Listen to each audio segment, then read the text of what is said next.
Bagaimana jika APBD disahkan dengan peraturan gubernur?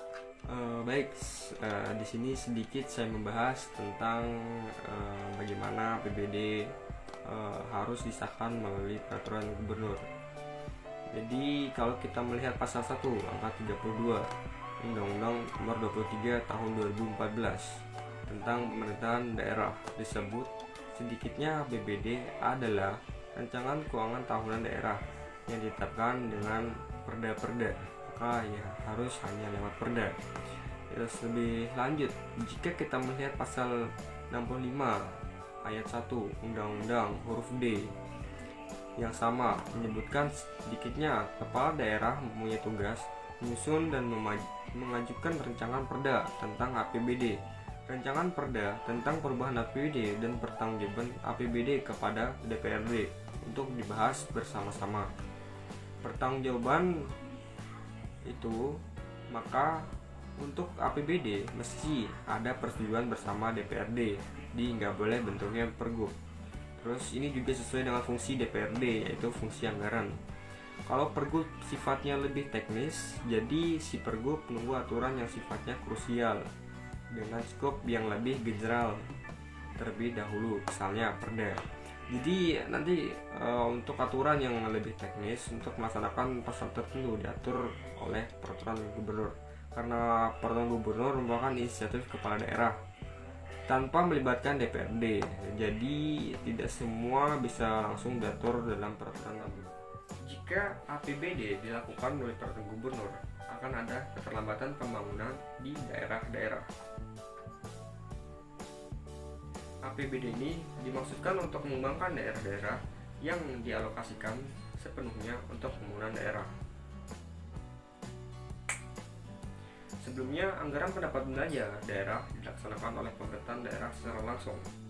Namun, beberapa wilayah telah menetapkan bahwa APBD ini dilakukan oleh peraturan gubernur. Alokasi dana ke daerah-daerah akan menimbulkan keterlambatan karena harus melalui peraturan gubernur terlebih dahulu. Keterlambatan yang dimaksud adalah alokasi untuk pembangunan. Jika itu harus melalui peraturan gubernur, maka proses pembangunan akan sedikit terlambat.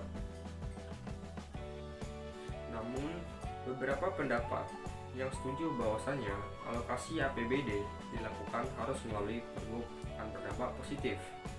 Namun ada juga yang berpendapat negatif terhadap kebijakan yang dilakukan.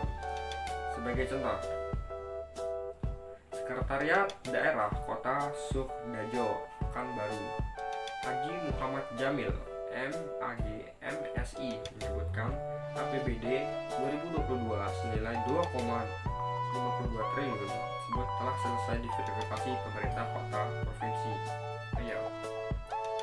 Pemerintah Kota Jamil berharap tidak ada perubahan signifikan terhadap verifikasi yang dilakukan pemerintahan provinsi APBD sehingga segera digunakan.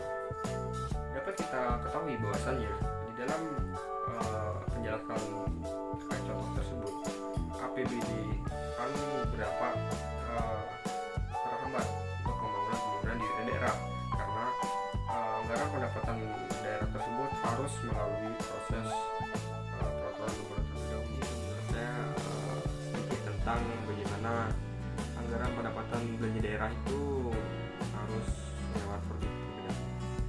Ya. Assalamualaikum warahmatullahi wabarakatuh.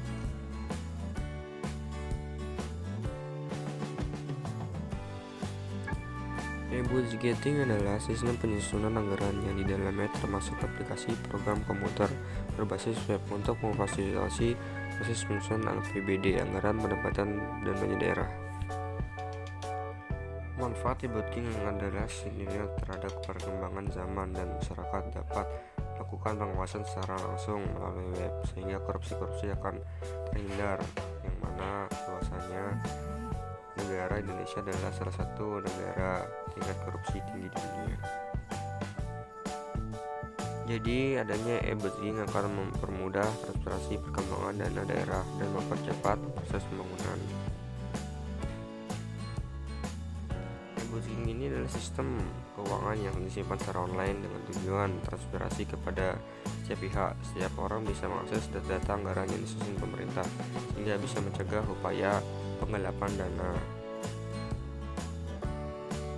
Peran masyarakat dibutuhkan sebagaimana yang terdalam Undang-Undang Pemberantasan Tindak Pidana Korupsi.